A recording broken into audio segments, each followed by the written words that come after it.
போவாயோ என்னை நீங்கியே, சுட்டு போவாயோ நெஞ்சு தூளாக்கியே, விட்டு போவாயோ என்னை நீங்கியே, சுட்டு போவாயோ நெஞ்சை தூளாக்கியே, என்றென்றும் என் காதல் உன்னோடுதான், இன்றோடு என் கதையை ஏன் முடிக்கிறாய்?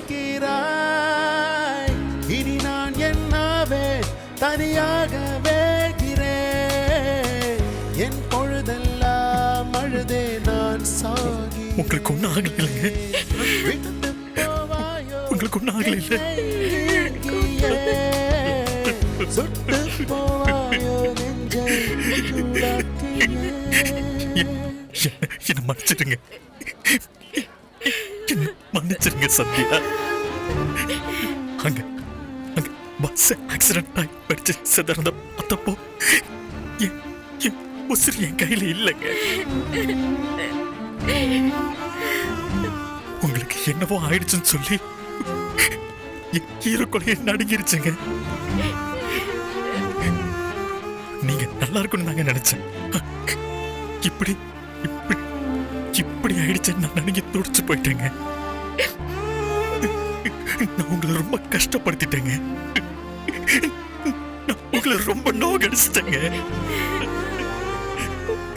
நீங்க அவ்வளவு சொல்லியும் கேட்காம உங்க நல்லதுக்கு நினைச்சு உங்களை மொத்தமா பலி கொடுக்க பார்த்துட்டேங்க.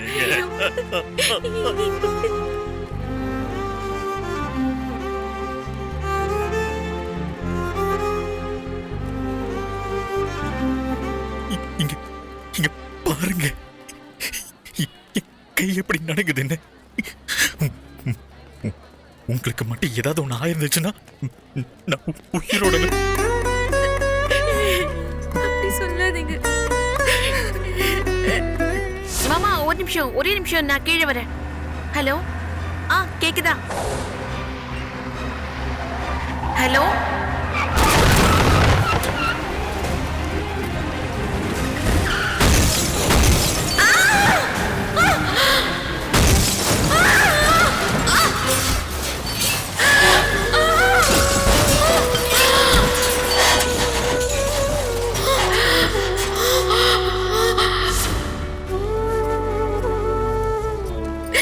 அப்படிலாம் சொல்லாதீங்க.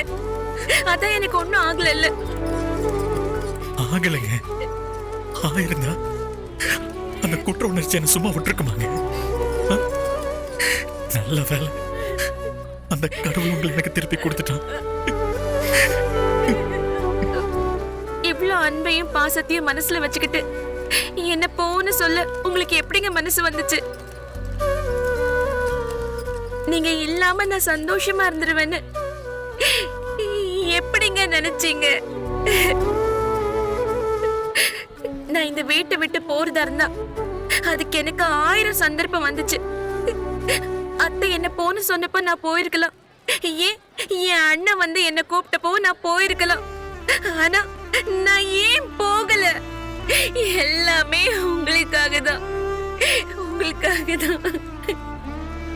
உங்களை விட்டுட்டு என்னால வாழ முடியாதுங்க.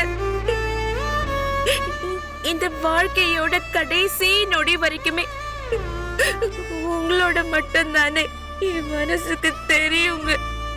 அதனாலதான் நான் வீட்டை விட்டு போறத பத்தி நான் கொஞ்சம் கூட நினைக்கலங்க.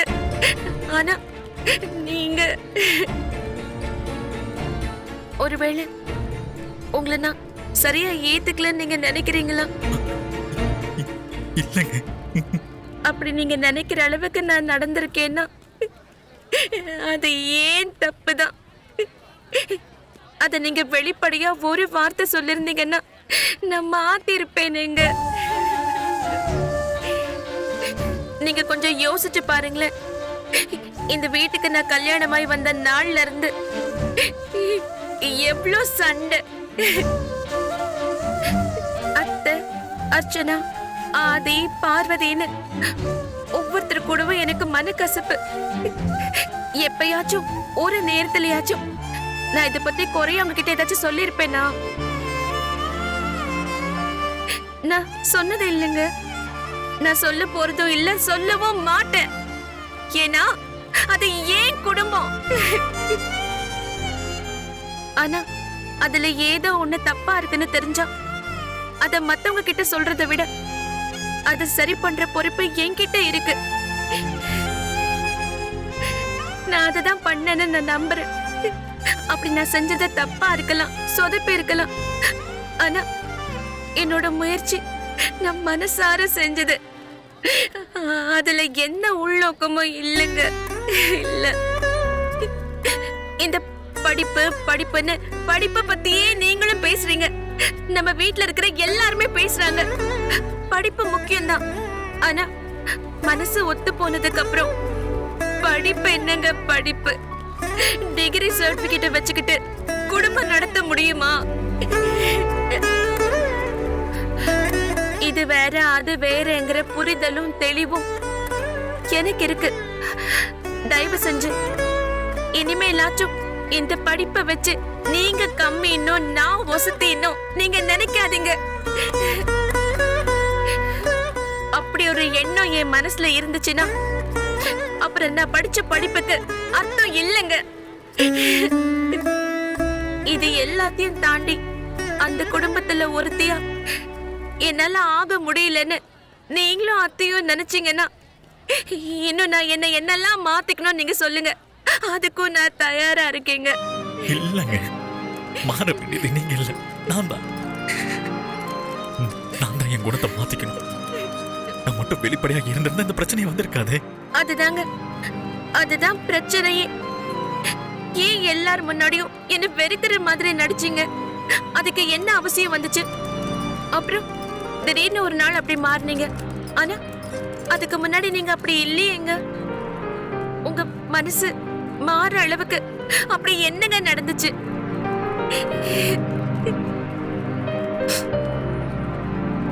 நீங்க பதில் சொல்லனா இப்பவும் நீங்க உண்மையை பேசலன்னு தான் அர்த்தம்.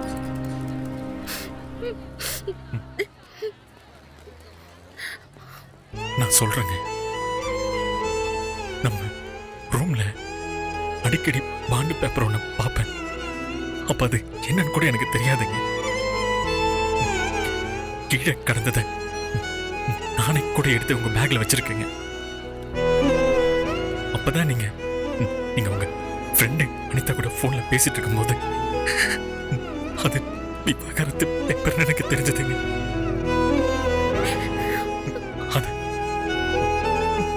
அது நீங்க தான் வாங்கிட்டு வந்து வச்சிருக்கீங்க தெரிஞ்சப்போ அப்படி உடைச்சு போட்டேங்க. நீங்க விவாகரத்து அளவுக்கு யோசிச்சிருக்கீங்கன்னா உங்க மனசுல எவ்வளவு வேதனை இருந்திருக்கும். அத பத்தி கூட எனக்கு கேட்கணும் தோணல. விவாகரத்து வாங்கிட்டு போறதெல்லாம் நகரத்து மக்களுக்கு வேணா சாதாரணமா இருக்கலாம். ஆனா எங்க வீட்டுல எங்க ஊர்ல அது பெரிய அதிர்ச்சியான விஷயம் தான். அதே அதிர்ச்சி தான் எனக்கும். அதுல இருந்து என்னால வெளியே வரவே முடியல. இதை யார்கிட்ட போய் கேட்க முடியும் சொல்லுங்க? மனசுக்குள்ளே வந்து புழுகுனுங்க. ஒரு பக்கம்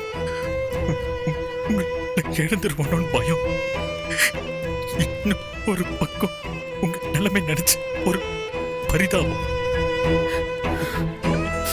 கண்டிப்பா நீங்க கனவுல கூட என்ன மாதிரி ஒரு புருஷன் கிடைச்சிருப்பான்னு நினைச்சிருக்க மாட்டீங்க. நீங்க ஆசைப்பட்ட வாழ்க்கை உங்களுக்கு கிடைக்கல. அந்த பள்ளி எனக்கு புரிஞ்சது. அதான் இது எல்லாத்தையும் சரி பண்ண முடிவு பண்ண.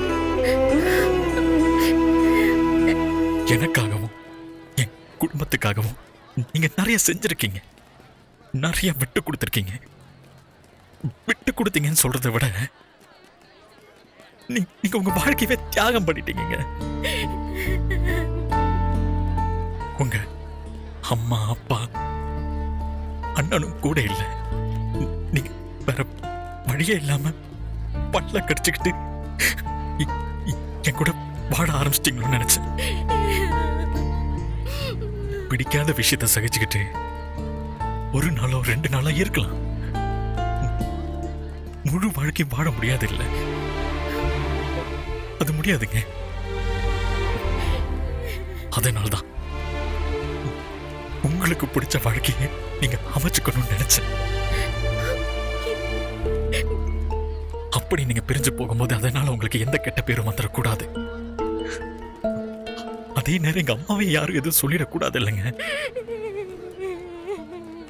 அதனால்தான் முழு படி என் மேலே வரட்டும் நினைச்சு நான் உங்களை பெருக்கிற மாதிரி நடிச்சேங்க. நடிச்சேன்னு ஒரு வார்த்தையில சொல்றதை விட அது எவ்வளவு ரண வேதனைன்னு எனக்கு தாங்க தெரியும்.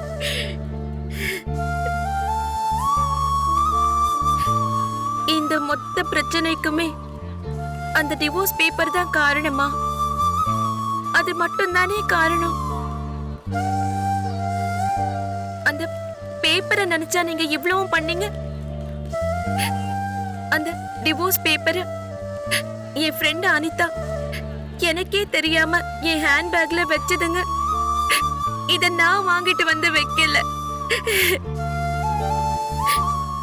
ஆனா தப்புதான், இது என்னோட தப்புதான். அத அன்னைக்கே நான் கிழிச்சு வீசி இருக்கணும். ஆனா ஒரு 2 நிமிஷம், ஒரு 2 நிமிஷம் இது என்ன சந்தியான்னு என்கிட்ட கேட்டு இருந்தா இது எப்பவோ முடிஞ்சு போயிருக்குமேங்க. உங்க மனசுக்குள்ளேயே இத வச்சு வச்சு உங்களுக்கு எவ்வளவு கஷ்டம். எனக்கு மட்டும் இல்லைங்க, இத்தனை நாளா உங்களுக்குள்ளயும் எவ்வளவு வேதனை இருந்திருக்கும். ஆனா எனக்கு உங்களை ரொம்ப பிடிக்குங்க. எனக்கு நீங்க வேணுங்க. நீங்க இல்லாம நான் வாழ மாட்டேன். இந்த விவாகரத்து பத்திரம்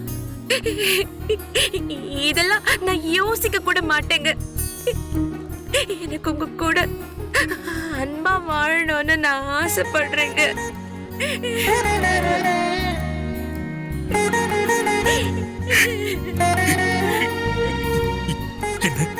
மன்னிச்சிருங்க சந்தியா.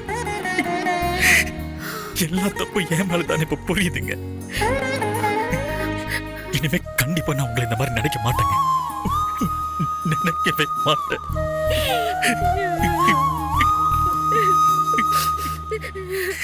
இந்த வாழ்க்கை முடியற வரைக்கும் உங்களை பிரியறத பத்தி நான் யோசிக்க கூட மாட்டேங்க. நான் உங்களை ரொம்ப கஷ்டப்படுத்திட்டேங்க. என்ன மன்னிச்சிருங்க. என்னங்க நீங்க என்கிட்ட போய் மன்னிப்பெல்லாம் கேட்டுக்கிட்டு நீங்க பழைய சரவணனா கெத்தா எப்பவும் இந்த மீசையை முறுக்கி விட்டுக்கிட்டு இப்படி கெத்தா நிக்கணும். எனக்கு அந்த மாதிரி சரவணன் தான் வேணும்.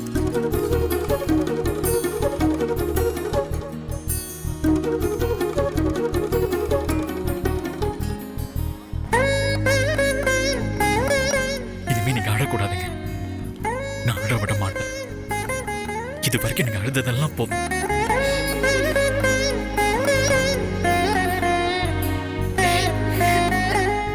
இனிமே இந்த முகத்துல இருந்து சிரிப்பையும் சந்தோஷத்தையும் மட்டும் தானே பார்க்கணும்.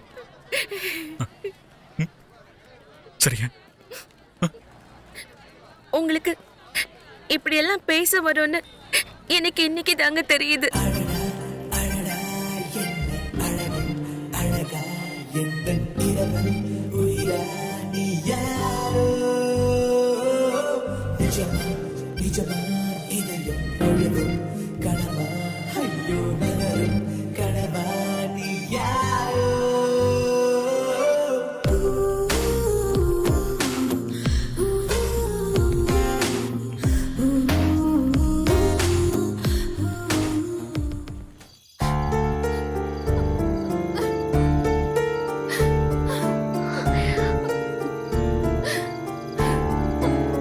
அம்மா, காலையில இருந்து எதுவுமே சாப்பிடாம இருக்கீங்க.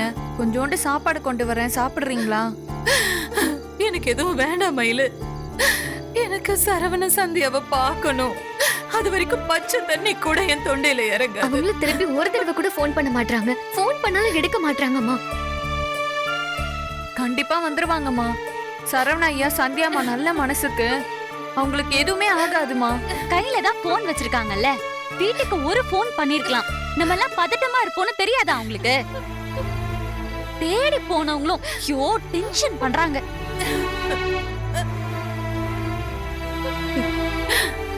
என்னாச்சு சிவகாமி? ஏதாவது தகவல் தெரிஞ்சுதா? இல்ல கவிதா.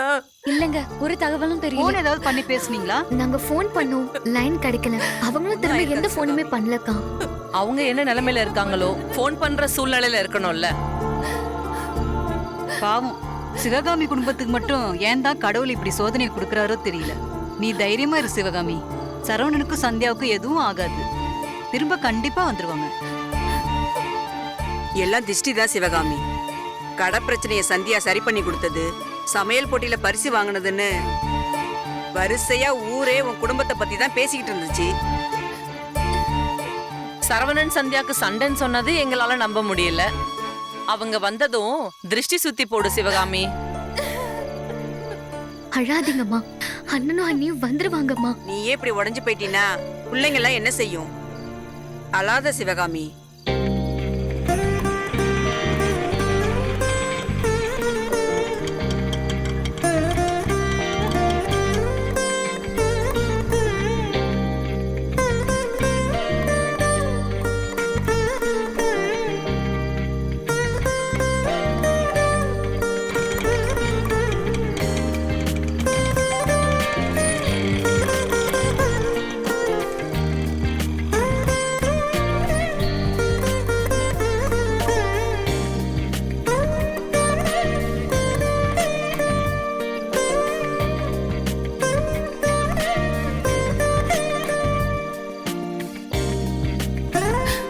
சந்தியா, உனக்கு ஒண்ணு ஆகலல்ல?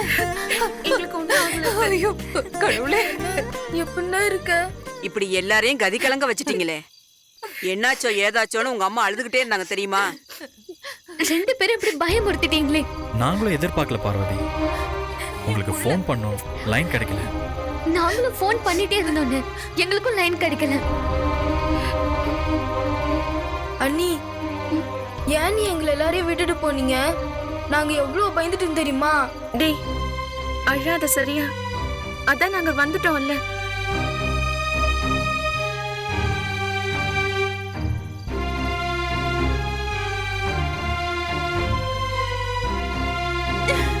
அத்தை, எங்களுக்கு ஒண்ணும் ஆகல. நாங்க நல்லபடியா வந்துட்டோம். அது ஒண்ணும் இல்ல, பெத்த வயிறு பரிதவிச்சு கிடந்திருக்கும். கொஞ்சம் அழுதாதாம்மா சரியாகும். அம்மா அழாதீங்கம்மா. டேய் சரவணா, வந்துட்டியாடா? அப்பா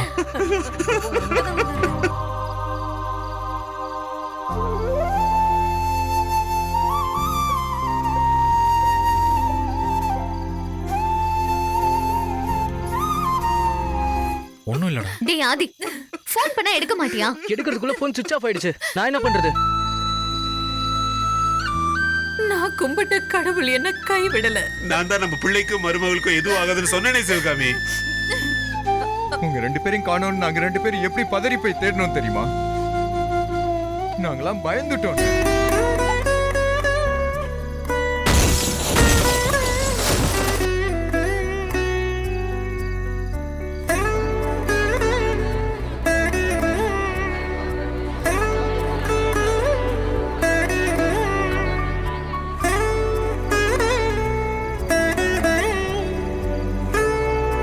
சரவணா, வீட்டுக்கு வாழ வந்தவள வெளியில அனுப்பணும்னு நினைக்காதப்பா.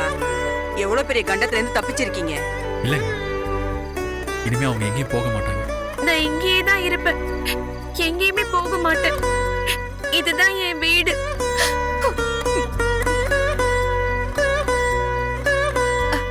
மயில, நீ போய் ஆர்த்தி தட்டு எடுத்து வா. போ. போமையில சீக்கிரமா.